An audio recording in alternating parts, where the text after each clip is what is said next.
नमस्कार दोस्तों, शिव पुराण के अनुसार भगवान शिव और माता पार्वती का पुनर्मिलन हुआ था। दोस्तों, एक बार भोलेनाथ ने माता पार्वती को उनके पुनर्जन्म के बाद याद दिलाने के लिए तीज की कथा सुनाई थी।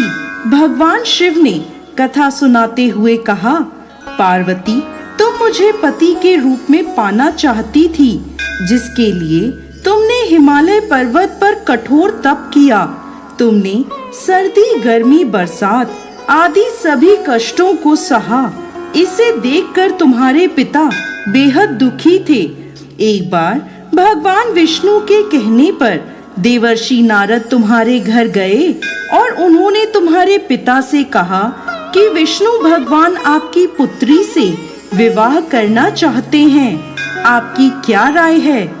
यह सुनकर पर्वतराज बेहद खुश हुए और वह अपनी पुत्री का विवाह भगवान विष्णु के साथ करवाने के लिए तैयार हो गए।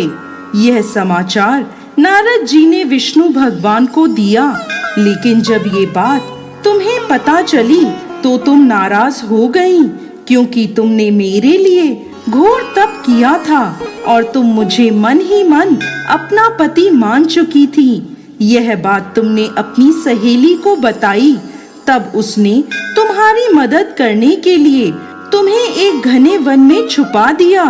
वह वन ऐसा था जहां तुम्हारे पिता कभी नहीं पहुंच सकते थे। इस वन में तुम लगातार तप करती रहीं। पर्वतराज तुम्हारे ना मिलने से परेशान थे। वह इस चिंता में थे कि यदि भगवान विष्णु बारात लेकर आ गए और तुम नहीं मिली तो वह नाराज हो जाएंगे। भोलेनाथ माता पार्वती से कहते हैं कि धरती पाताल एक करके भी तुम्हारे पिता तुम्हें नहीं ढूंढ पाए, क्योंकि तुम उस वन में एक गुफा के अंदर मेरी आराधना कर रही थी। तुमने रेत का एक शिवलिंग बनाया था। तुम्हारे तप से प्रसन्न होकर मैंने तुम्हारी मनोकामना पूरी करने का विचार किया। इस बीच तुम्हारे पिता तुम्हें खोजते हुए गुफा में पहुंच गए। तुम्हें वहां देखकर पर्वतराज बेहद खुश हुए।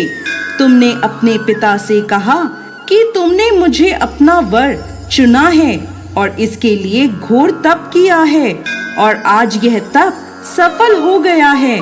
भोलेनाथ ने मेरा वरण कर लिया है। अगर आप मेरा विवाह शिवजी से करने को तैयार हैं, तो मैं आपके साथ चलूंगी।